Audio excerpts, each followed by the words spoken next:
Good day, and thank you for standing by. Welcome to Abbott's third quarter 2024 earnings conference call. All participants will be able to listen only until the question-and-answer portion of this call. During the question-and-answer session, you will be able to ask your question by pressing the star 11 keys on your touch-tone phone. This call is being recorded by Abbott.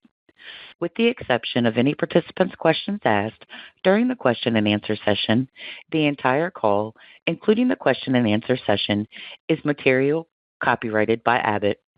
It cannot be recorded or rebroadcast without Abbott's express written permission. I would now like to introduce Mr. Mike Comilla, Vice President, Investor Relations. Good morning, and thank you for joining us. With me today are Robert Ford, Chairman and Chief Executive Officer, and Phil Boudreau, Executive Vice President, Finance, and Chief Financial Officer. Robert and Phil will provide opening remarks. Following their comments, we'll take your questions.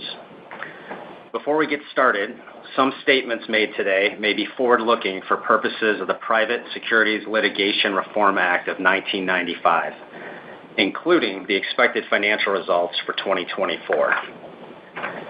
Abbott cautions that these forward-looking statements are subject to risks and uncertainties that may cause actual results to differ materially from those indicated in the forward-looking statements.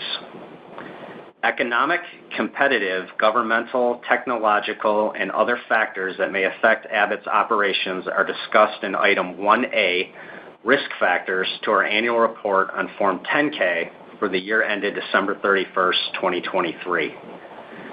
Abbott undertakes no obligation to release publicly any revisions to forward-looking statements as a result of subsequent events or developments, except as required by law.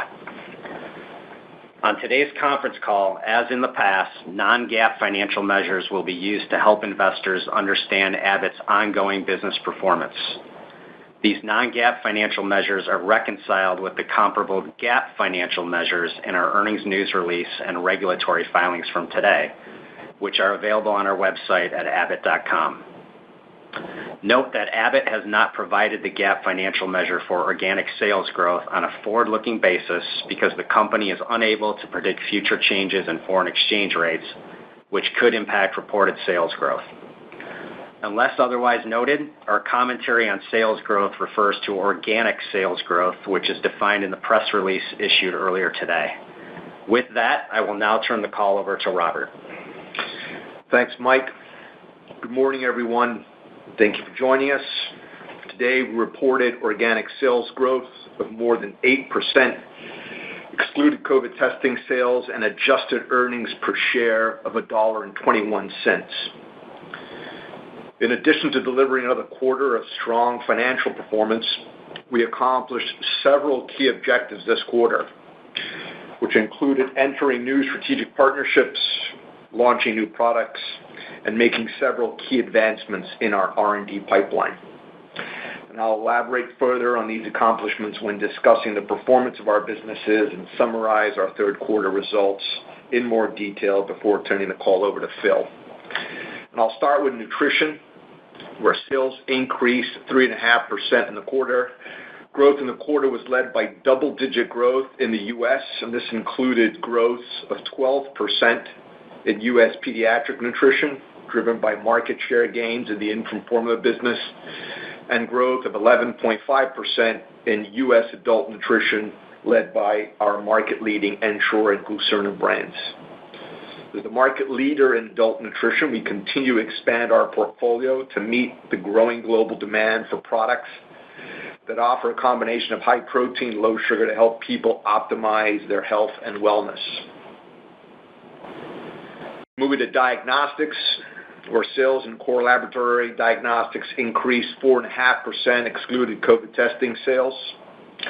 Growth in core lab was driven by global demand for routine diagnostic testing and continued adoption of our market-leading diagnostic systems and testing platforms, including recent large account wins that will help continue to sustain our growth into 2025.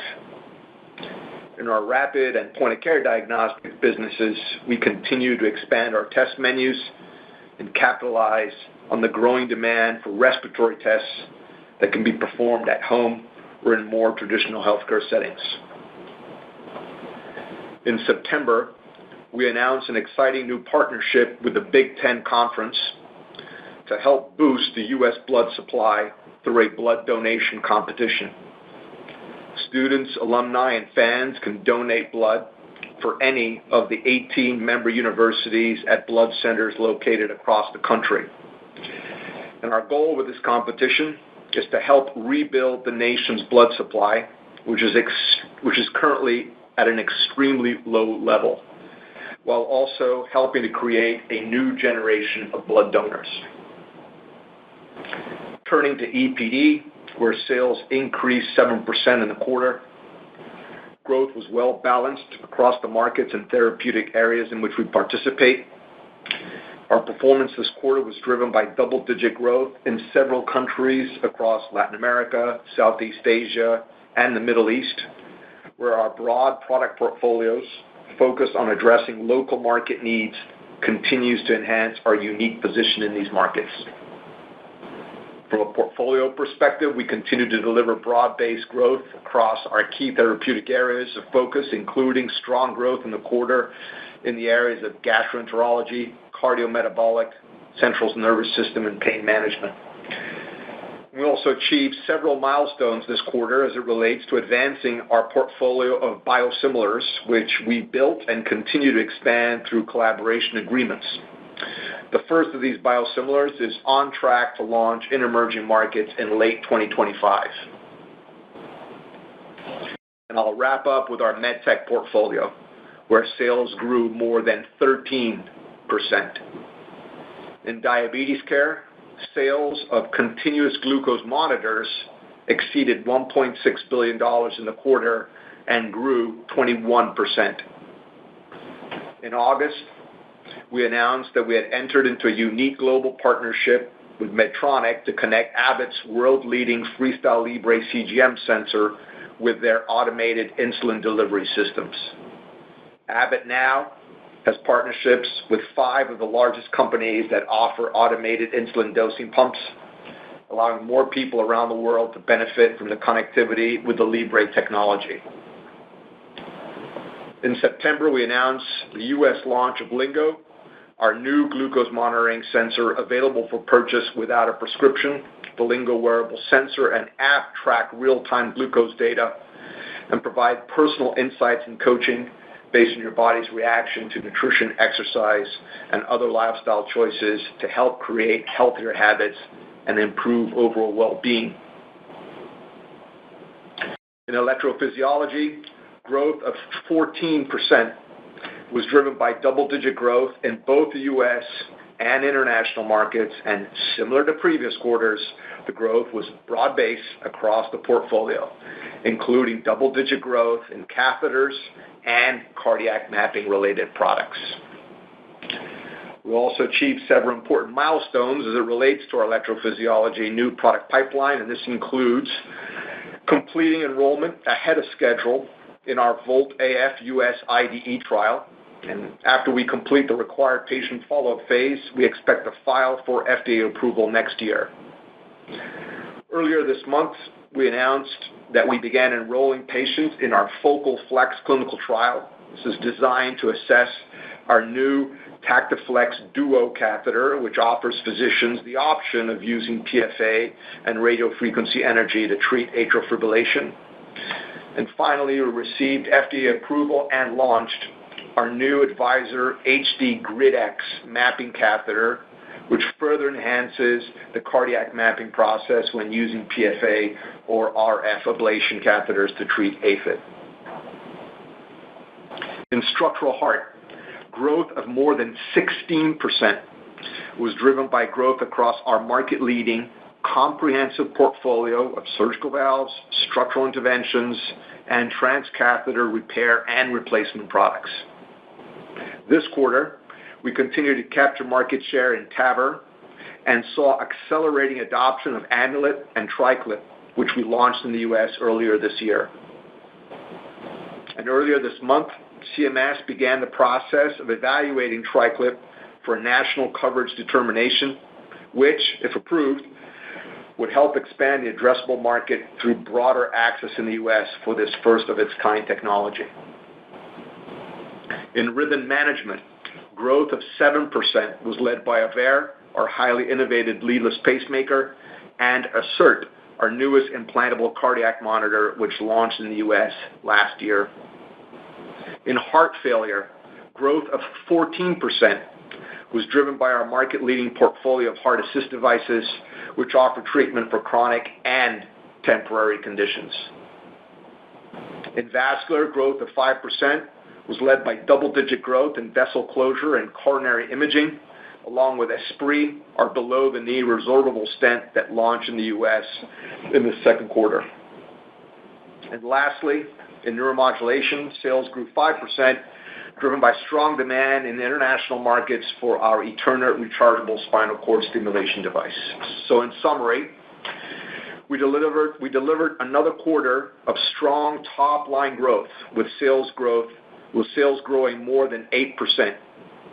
We continue to make good progress expanding our gross margin profile and remain on track to improve our profile by 75 basis points on a full-year basis compared to last year.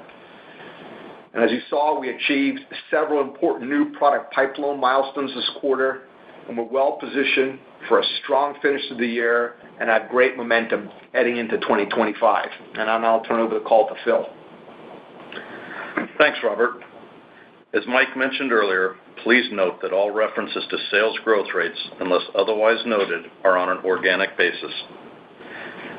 Turning to our third quarter results, sales increased 7.6% on an organic basis and increased 8.2% when excluding COVID testing sales.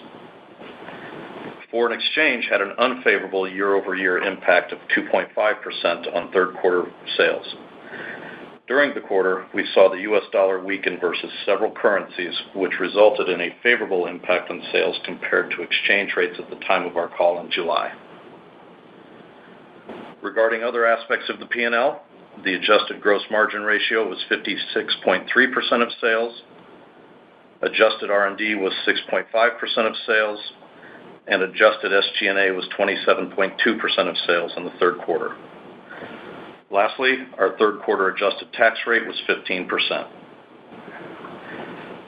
Turning to our outlook for the fourth quarter, we forecast adjusted earnings per share guidance of $1.31 to $1.37. And based on current rates, we expect exchange to have an unfavorable impact of less than 1% on fourth quarter reported sales. With that, we'll open the call for questions.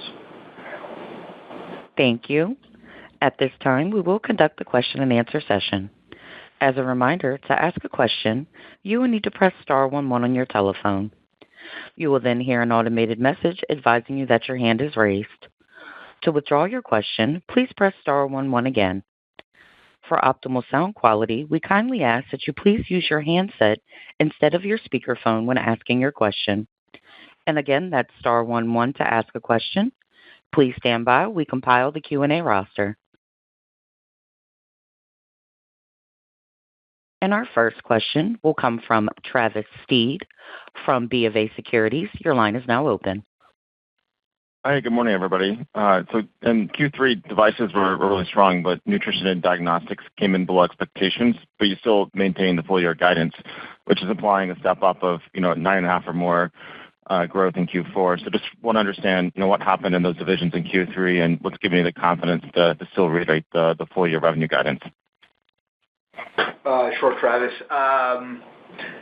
Listen, we got multiple business units here. I think by my count, it's close to like 17. We always want all 17 to beat and top your estimates here. The reality is sometimes some of them fall short.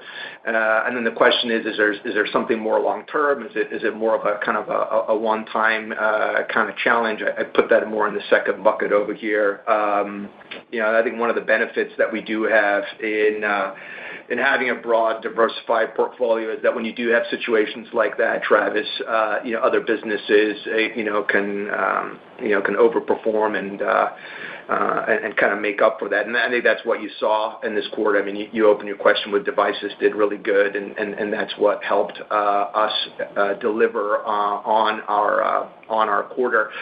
And as you look forward to Q4, we do have still very high confidence, in the businesses. If I was at all concerned about it, I wouldn't have raised our guidance now for the third time this year. So we're still very confident in both the EPS forecast that we've got. I think this is a great quarter now as we're into Q4 and there's less COVID comps. We'll see our EPS grow double digits back to the growth model that we had during pre-COVID. Revenue at that 9.5% to 10%, still feel very good about that. The issues that you raised there are kind of one time in nature. On nutrition. The entire business did really well with the exception of our international pediatric business. U.S. was up 12%, pediatric, U.S. adult was up almost 12%, international adult was up high single digits. So what ended up happening there is we saw some softness in the beginning of the quarter in some of our international markets for pediatric. Team quickly determined that it wasn't market, it was actually us, and it was our commercial execution or lack thereof that was leading to some share loss. So team took action pretty quickly in the quarter. We made some personnel changes, recalibrated our demand generation, and what ends up happening in the quarter there as a result of that share loss is we didn't want to build excess inventory, so we shorted our sales to the distributors just to align that. But I feel good about what the team has put together. Early indications show that was the right move to do, and seeing good progress there. So disappointed. But the team knows that, and they acted quickly. So I expect to see international pediatric and overall nutrition growth step up in the quarter. It doesn't change my thinking about nutrition for the quarter, for next year, for the long-term aspect of it, just something that we had to address. And then I think you mentioned core lab also came a little bit shorter than expectations. I'd say there really the driver of that was just the VBP implementation in China. If you look at our core lab business, our international core lab business, excluding China, the international business was up double digits. So the teams in those markets are doing really well. And I'd mentioned this in January. We were going to see the VBP impact the core lab business. We had originally forecasted it in April. It got delayed and pushed out to Q3. If you look at our growth rate in the first half of this year, it was over 7%, and some of that favorability that we saw in the business and that we rolled into higher guidance as a result of a little bit of that delay here. So we'll go through the VBP transition. We've done it in a lot of our businesses. There's the pricing impact going forward. There's some transition-related items that happen, whether you're making pricing accommodations for the inventory that's already in the channel, etc. So I still feel very good about the business we've got there. I feel good about China continues to be a very attractive market for us. So we'll just work our way through this. But to your question on the quarter, we feel good about the quarter. I wouldn't have kept the guidance if we didn't. We've got great momentum in the business. We were meeting with the management team yesterday. They're very committed and feel good about the momentum. So I think we'll have a very good year with a good strong close in Q4. So great. Appreciate the extra color. Thanks a lot. Thank you. And our next question will come from Larry Biegelsen from Wells Fargo. Your line is open. Good morning. Thanks for taking the question. Hey, Robert, I wanted to ask about Libre and just the big picture. You had 21% growth in Libre in Q3, which was good, but your competitors obviously having some issues. So would be helpful to hear your view of the state of the CGM market. Talk about your confidence in the overall CGM market outlook and your goal of $10 billion in sales by 2028, and maybe just give us some color on what you're seeing so far with Lingo. Thanks for taking the question. Sure.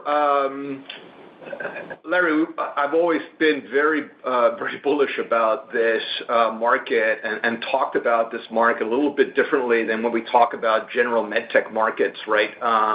This is a mass market opportunity that we have, and we grew 21%.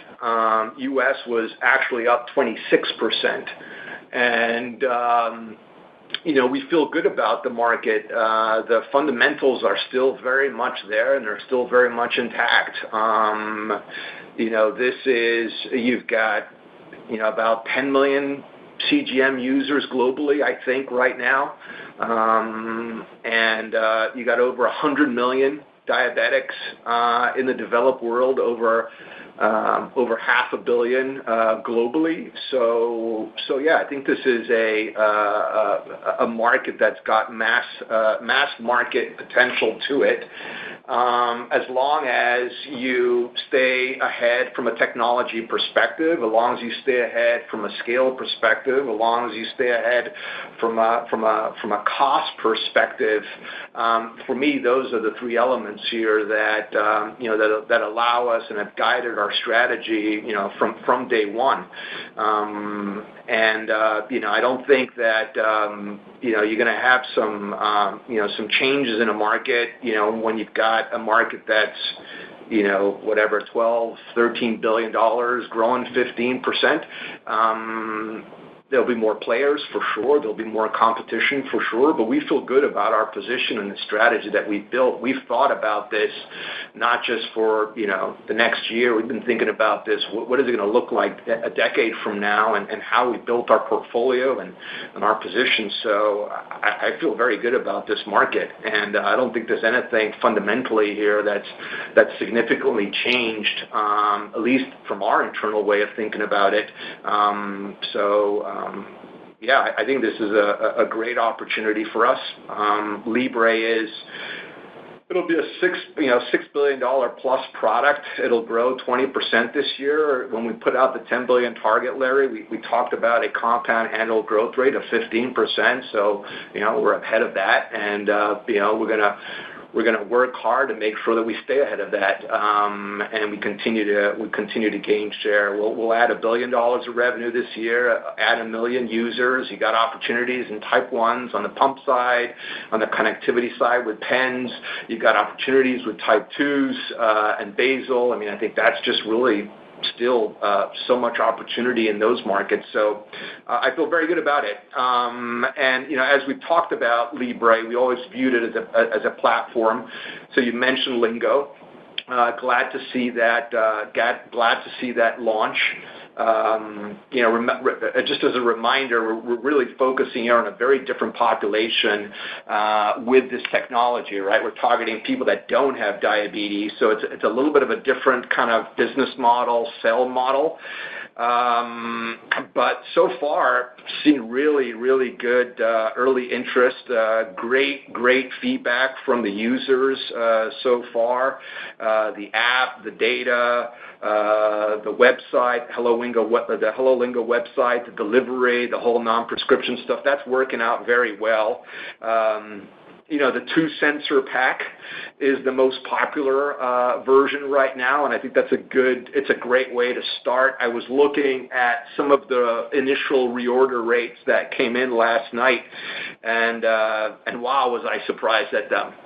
Really, really much higher reorder rates than what we saw in the UK, and I think the team did a really good job at adapting some of the learnings from the UK into that. So I think overall, over time, this is going to be a great opportunity to be able to add, to that $10 billion target, as we build this user base out. So overall, back to your question on Libre, I feel very good about our position, what we're doing, and Lingo's off to a very good start.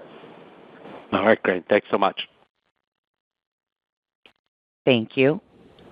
And our next question will come from Robbie Marcus from JP Morgan. Your line is open. Good morning. Thanks for taking the questions. Congrats on a nice quarter. Robert, wanted to ask, this time of year we're looking for fourth quarter, but we're also turning our focus to 2025. I see the street sitting at about 7% on the top line, 10% on the bottom line. Wanted to see if you had any comments about how you feel about that or your view into next year, realizing it's still on the early side. Thanks. Yeah, it's a little early to give real specific guidance there, Robbie, but similar to you, we're also looking at 25, and we've been looking at 25 also as part of our strategic planning process here too. So, yeah, this is the time of the season, right? I'd say, similar to last year, I look at the analyst estimates going into 2025, high single-digit growth, 10% EPS, and like I said last year, that feels like a very reasonable starting point. I think the difference going into 2025 versus when we were coming into 2024 is, as we go into 2025, one of the things that we don't have is what I would call kind of like the COVID cloud, at least for a couple of the quarters ahead of us, and that kind of masked a little bit of our underlying kind of base EPS kind of business growth. So I am looking forward to, in a way, not having that be kind of this kind of comp issue. But I think the high single digit, 10% EPS, yeah, that sounds like a very kind of, I'd say reasonable starting point. But if I take a step back also, I look at that and say, okay, here we have a company that's $40 billion in revenue, and we've been driving, high single digit top line growth. I think that's pretty unique for us, and I think one of the reasons for that is a combination of two factors. First of all, the markets that we're participating, they're very attractive, Robbie, whether it's their size, their growth outlook, whether their alignment to favorable demographic trends, the positions we have in them, and there's a couple different types of markets that we're in, right? Markets that are probably a little bit lower from a growth rate perspective, but we've got tremendous scale, tremendous positions in them, and that scale and that position disproportionate to us. And they provide great, financial stability to our business. We got other markets that are very exciting, high growth markets that, our goal there is to enter and capture share, whether it's TAV or LAA, new diagnostic systems that we'll be launching. And then other markets we're building, right? And we're building them and creating them with first of their kind types of products, whether it's Lingo that we talked about, TBI testing, leadless, biosimilars in emerging markets, et cetera. So it's a nice collection of markets that really allow us to, set these high single-digit target growth rates for us. And then the other part is pipeline, which is fundamental, right? And I think it's been highly productive. Recently launched products this year are going to contribute about $1 billion of revenue this year, and that's double to what it was in 2023. And I expect that to be the case again next year, right? So I think it starts at the top line. We've made a lot of effort right now in expanding gross margin and delivering. That was a topic that we talked about last year, expanding margins, and gross margin is a key focus of ours. But I also think we've been a pretty proficient allocator of investment. We've invested, we've done increasing investments in areas that we know are high growth areas, and we've still been able to generate over $1 billion of spending leverage over the last 5 years. So I said, as we go down the P&L, I think that's another opportunity for us as we go down into 2025 is our discipline in terms of how we make the investments and our focus on gross margin. So I think the combination of that will allow us to have that op margin expansion. And then balance sheet's in a great shape here. So, I think we've got all the elements that we need to go into 2025 with great momentum, markets, positions, and financial flexibility there. Great. Thanks a lot. Thank you. Our next question will come from David Roman from Goldman Sachs. Your line is open. Thank you, and good morning, everybody. Robert, maybe if I could push a little bit more on the investment spending and help us think a little bit about the shape of the P&L on a go-forward basis. During the quarter, you did accelerate R&D and SG&A spending on a year-over-year growth basis, and maybe you could help us think through where are some of those incremental dollars going? How should we think about the trajectory of operating expenses in the context of gross margin expansion? And then with the announced share repurchase program, should we think about that as an effort to keep the share count flat, or a view that this is an opportunity to return incremental capital to shareholders and reduce the share count? Sure. I guess on the investment side, let's see. If you look at what we've done with our expenses here, they've gone from 37% in 2019 down to about 34% this year. So that's where that $1 billion of spending leverage comes, right? You look at our 5-year CAGR, it's high single digits, and our operating expense CAGR is about 4%. But it's not a cookie cutter approach, David. We look at the businesses and look at their opportunities and make those decisions. R&D investments, they're a little bit more longer term, right? So once you commit to R&D programs, they tend to be a little bit more longer term than making some SG&A decisions where you can toggle up and down a little bit easier. But I think you could see where some of the growth is coming from, and that's being supported by those investments. Obviously, our medtech portfolio has been getting investments. I'd say in EP, in structural heart, in diabetes care.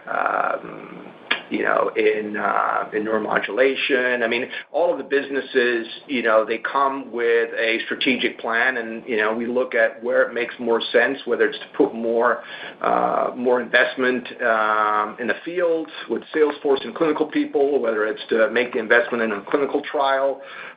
So we tend to have a pretty good process about how to do that. We've been making investments in diagnostics. Soon we'll probably be talking about a new system that we're going to be launching for a whole new segment of the diagnostic industry. That's a longer-term program that's been a couple years. So I think we've got a good process about how to make the investments, knowing that R&D investments are a little bit more longer than SG&A. And I think that's what we've been able to show, and I think that's one of the reasons we've been able to get to our op margin profile back to pre-pandemic levels, which I'm not sure a lot of companies would be able to kind of say that. So and we haven't driven our op margin by expenses. I mean, we've been driving our top line pretty effectively too. So I think that's probably the best proof point that we know how to do this allocation and the cycles of the allocation, et cetera. And then I think you had a question regarding share count and buybacks. Listen, we as I've said, we've got a pretty balanced approach about how we allocate our capital. I've talked about the importance of the dividend and supporting that growing dividend, and we'll continue to do that. The buybacks is just another element in that capital allocation strategy. We just announced that the board recently approved a new $7 billion buyback program. The previous one that we had approved in 2021 was running down, and we thought it was a good time to put that in place. We've deployed around $8 billion towards buyback over the last 5 years. We took a little bit of a step up during a couple years after the acquisitions that we did. We had stepped that down a little bit, so we've stepped that up. Q3 we did about $750 million. I thought, given our strong performance outlook here, that we saw a disconnect between what we were doing and our P ratio. And in fact, I still do. So it made sense to buy shares, and the buyback announcement is just part of our balanced approach to allocating capital. And we've got that authorization set. So if we feel that there's a disconnect going forward, we've got that opportunity to try and correct that. So, and if that reduces the share count, yeah, then it'll reduce the share count. But we're not trying to drive our APS through a lower share count. We're ultimately trying to drive our APS through top line growth, David. Excellent. Appreciate all the color. Thanks, Robert. Yep. Thank you. Our next question will come from Joshua Jennings from TD Cowen. Your line is open. Hi, good morning. Thanks for taking the question. Robert, I wanted to ask about just the structural heart markets. With the TAVR market slowing down or decelerating, there's been some investor concerns about U.S. provider capacity and whether there's a bottleneck. I think Abbott's uniquely positioned because you do have offerings in transcatheter aortic, mitral, and tricuspid solutions and left atrial appendage occlusion. We've got interventional heart failure interventions coming down the pike. Are you seeing any capacity constraints limiting growth? You got a strong structural heart quarter this in 3Q, or are you concerned about that? Is that on the horizon, or should we just think that hospitals are seeing this growth opportunity as well and building out capacity, adding cath labs, hybrid ORs, et cetera? I'd love to get your view on current situation and whether you're worried in the next 12, 24, 36 months that we could run into a bottleneck in the U.S. Thanks. Not seeing the bottleneck, not forecasting a bottleneck, not concerned about the capacity here. Obviously this is a very growing area, not only for those that are developing the technologies, but also for the healthcare systems that are delivering them and deploying them. I've been to some large centers over the quarter. I've been through some smaller centers over the quarter. There's always challenges, but I put it as a challenge, not specific to a given technology or challenge. It's just whether it's ramping up a new technology, getting more people to train. But I'm not hearing that the centers that we've been working with that capacity is a big rate limiting factor today. I think if it started to become one, and the demand is there, I think history has shown that you make the right investments, the investments will be made here to accommodate that demand. So, and this is obviously what's happened in structural heart over the last decade. Investments will be made to accommodate that demand. So I'm not hearing that, and we continue to be very excited about the prospects that we have in our structural heart portfolio. I think the team has kind of hit its stride right now. We've got new management, new products launching, and I'm very optimistic right now with what the teams are putting together across the entire portfolio. I think, like you said, we're one of the few companies here that we can see the full spectrum, right, from all the way from surgical structural interventions on all the occlusion and appendages, and then looking at being able to see mitral, tricuspid, aortic, whether it's repair, whether it's replacement. I think the team is hitting its stride right now, and our focus here is going to be on both sides, making the investments on the R&D side. I think we've got a lot of new product investment in structural heart, new clinical trial, new indications, investments over there.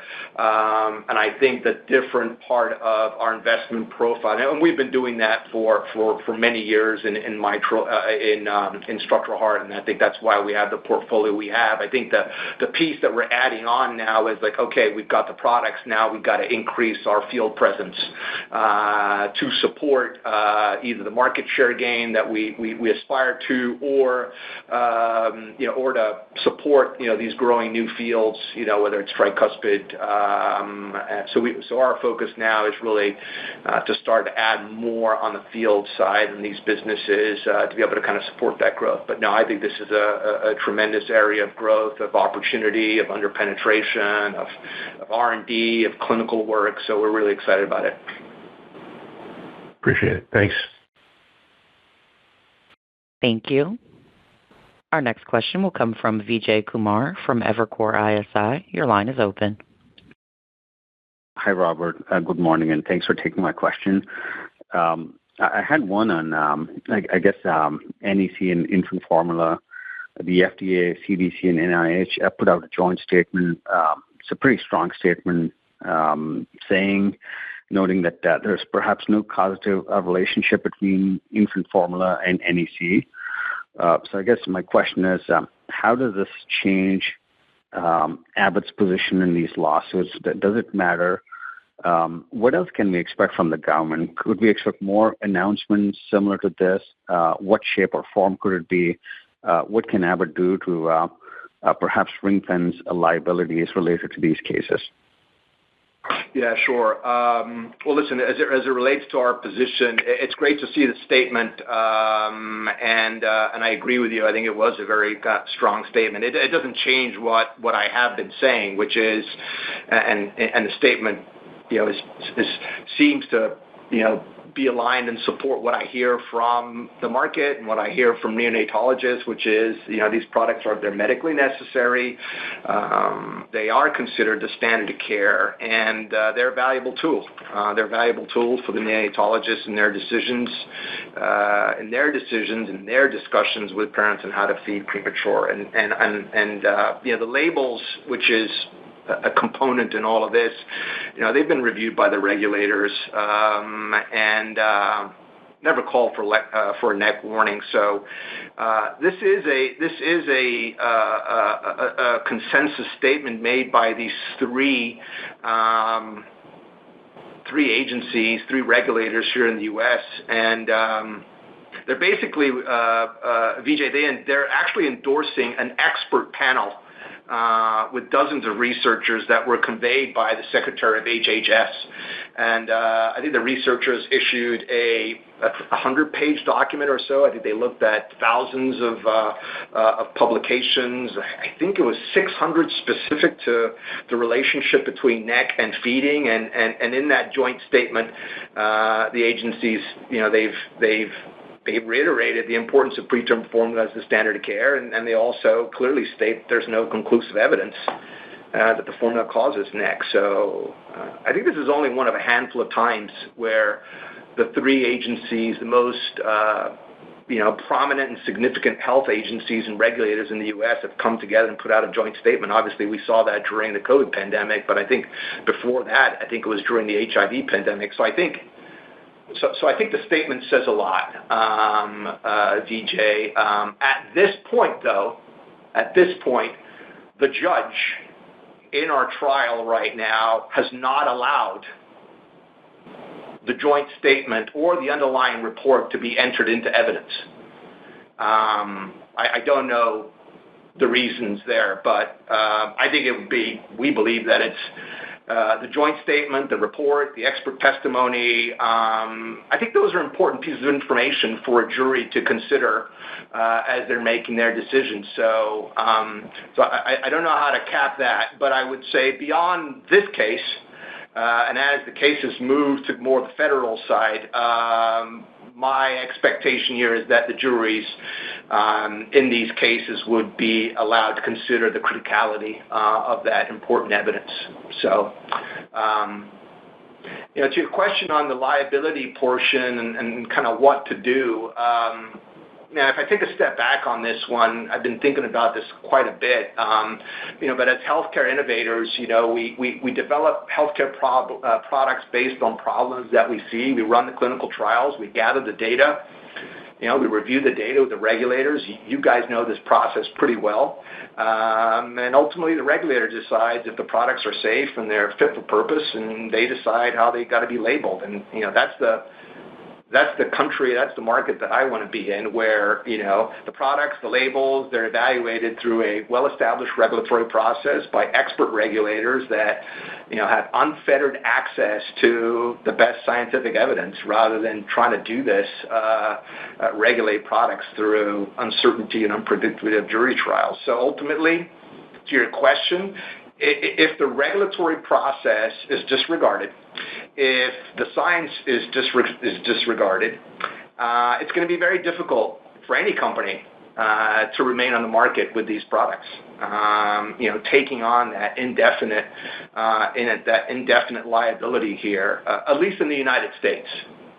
That would be an issue that the United States would confront. It wouldn't be an issue for premature babies in international countries, because this is not an issue, and the products are still available there. So, I do think there needs to be some fortitude here by those that can make decisions. Prioritize the babies. Prioritize preterm babies, all 370,000 every single year that rely on these products, over, those that seem to kind of distort and abuse this tort system that we have in our country here for financial gains. I'm hoping it doesn't come to that. But I've been pretty clear that, this is, we stand behind the products, but if the process won't be is going to be disregarded, then this is something that we will not continue adding to the liability here. So, there's a playbook, it seems, for these things to happen. You take a decade, 10 plus years to litigate this and come to some resolution. I don't intend to follow that playbook, and I intend to resolve this faster. And there are different ways to resolve this and different ways to look at this. We are having conversations at all levels to be able to express the concern that this could cause to families here in the United States. That's helpful. Thank you. Thank you. Our next question will come from Joanne Wuensch from Citi. Your line is open. Good morning, and thank you for taking the question. Congratulations on earlier than expected completion of enrollment in your PFA catheter clinical trial. But I would really love to get your view on the state of the electrophysiology market, what you're seeing in terms of PFA uptake, and how that is impacting your mapping and navigation systems. Thank you again. Sure, John. I think this quarter was a continuation of the trend that we've been seeing since the arrival of PFA. We're growing a little bit lower than the market. The market has kind of grown pretty significantly here, but if you look at our growth rate prior to PFA, we're actually growing faster now with PFA. And I think there's a couple factors there. I think you mentioned one of those, which is cardiac mapping. Right now, we're seeing about 90+% of the cases, at least here in the U.S., being mapped. If you look at where we were before, Joanne, we were mapping about maybe between 25 and 30% of RF cases. We're now mapping 50+. So that is a little bit of a tailwind for us. We're seeing a pretty strong growth in procedures. And I think that's probably what's helped drive some of the market growth that we're seeing. But I also think that the volume increase is actually due to improved treatment guidelines that we're seeing, and quite frankly, new technologies that are helping to identify AFib patients too. So I think it's a combination of factors there that are helping to drive more procedures. And then for us, the RF portion of it is still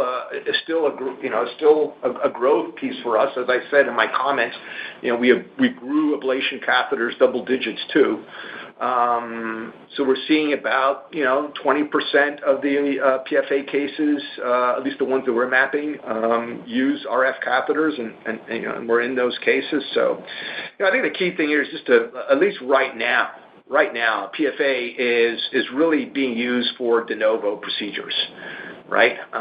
So if you kind of break that out, it's about a third of all ablation procedures are de novo. The other 2/3 are VT ablation, SVT ablation, redos, and in those cases, they're using, we're still using RF, and RF plays an important role there, which is why we've initiated our Focal Flex trial to be able to have the optionality to be able to toggle between PFA and RF. So we still think that's an important part there. So, but I think the team has done a really good job here at leveraging our open mapping system.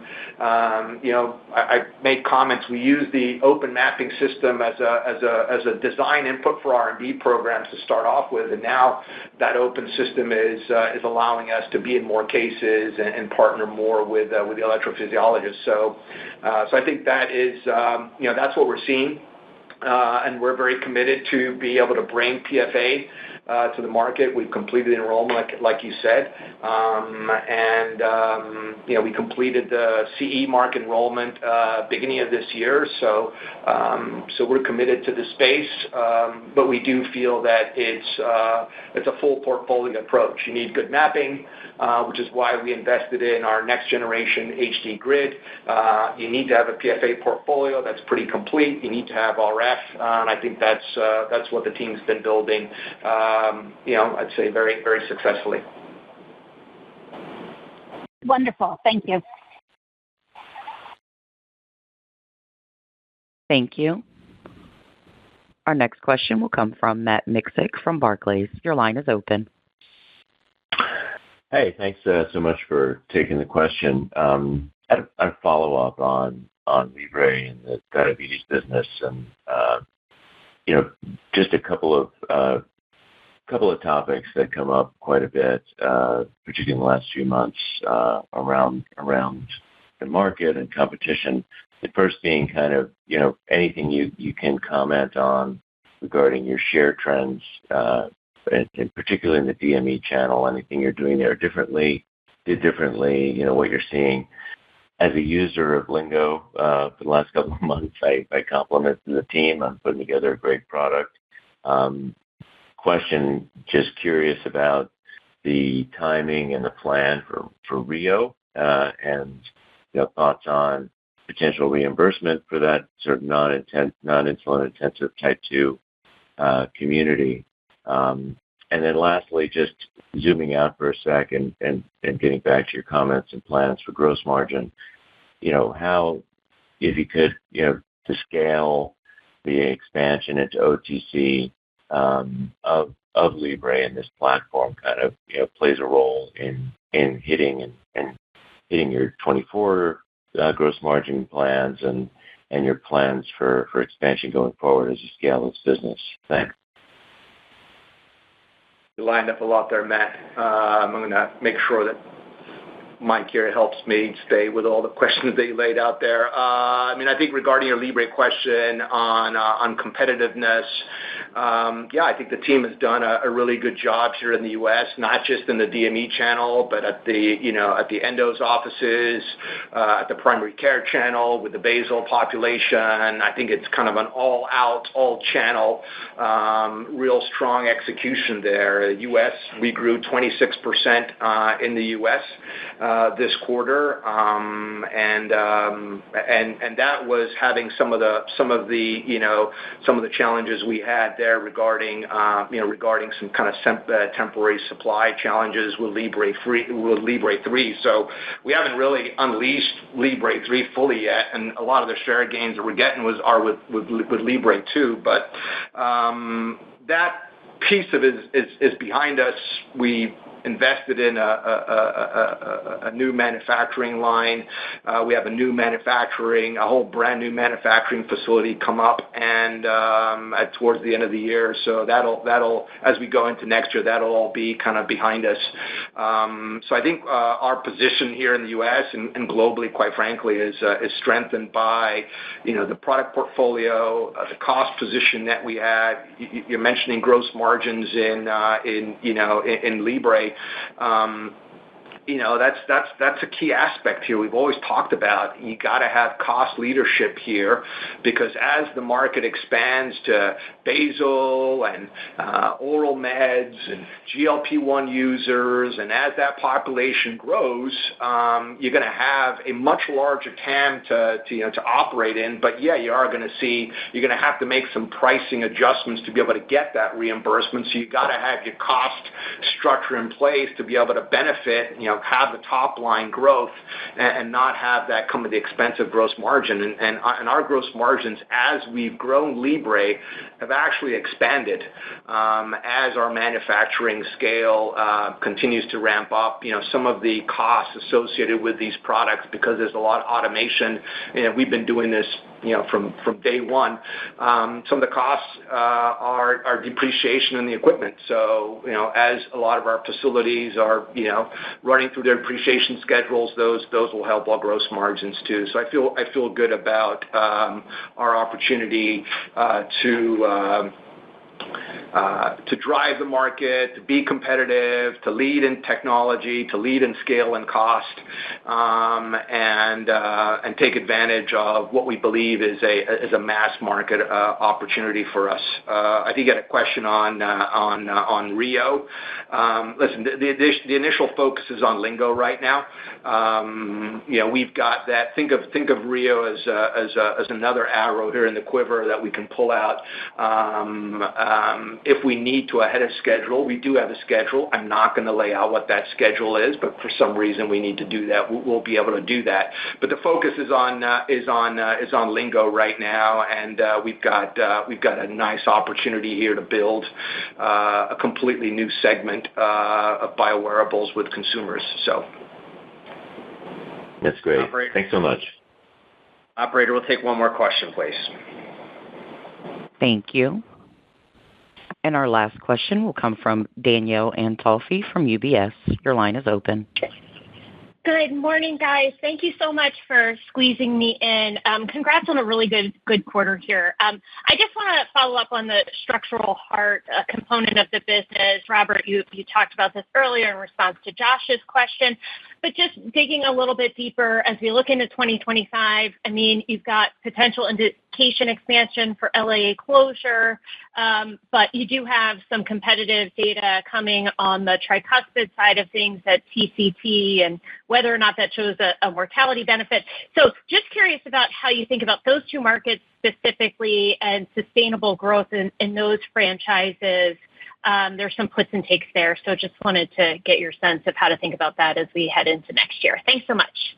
Sure. Just to remind me again there, Danielle, tricuspid and what was the other one? Sorry, left atrial appendage closure. Okay. Yeah, okay, good.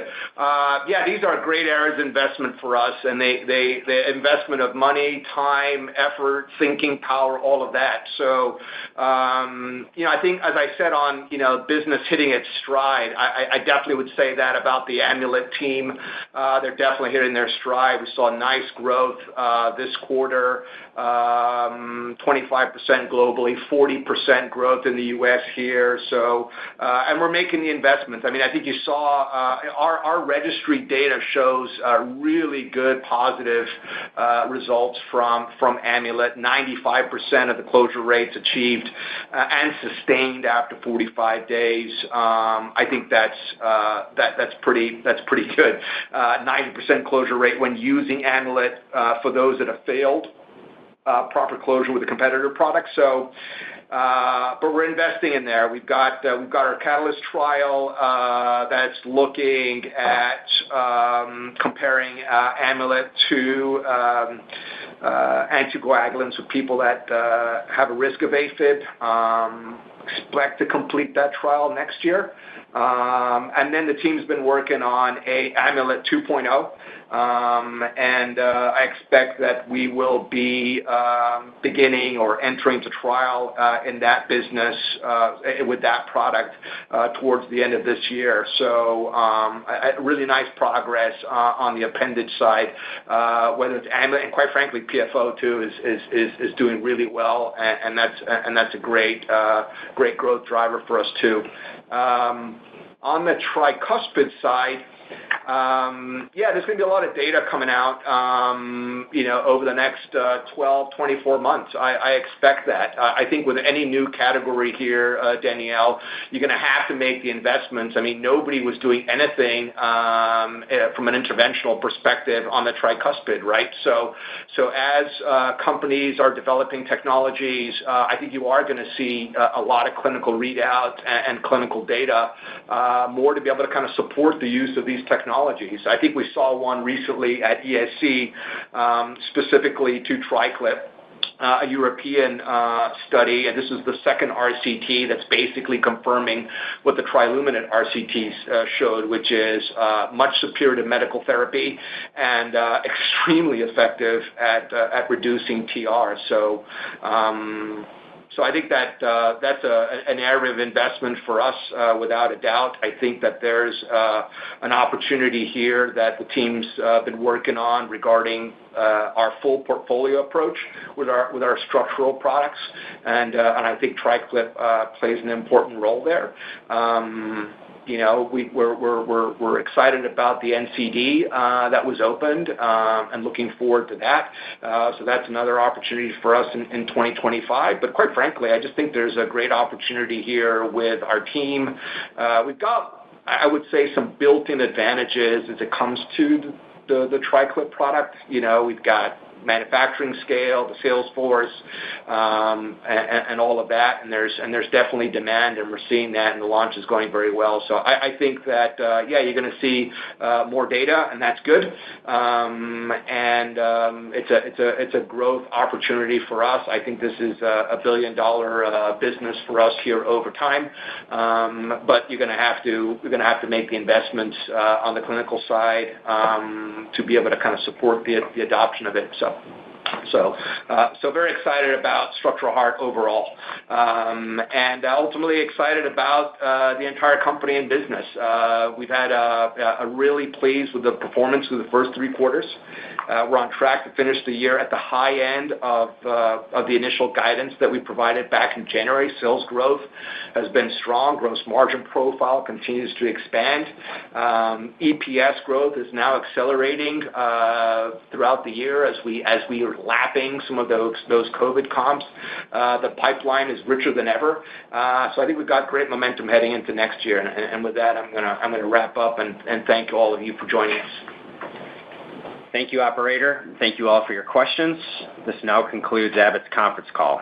A webcast replay of this call will be available after 11 a.m. Central Time today on Abbott's Investor Relations website at abbottinvestor.com. Thank you for joining us today. Thank you. This concludes today's conference call. Thank you for your participation. You may now disconnect. Everyone, have a wonderful day.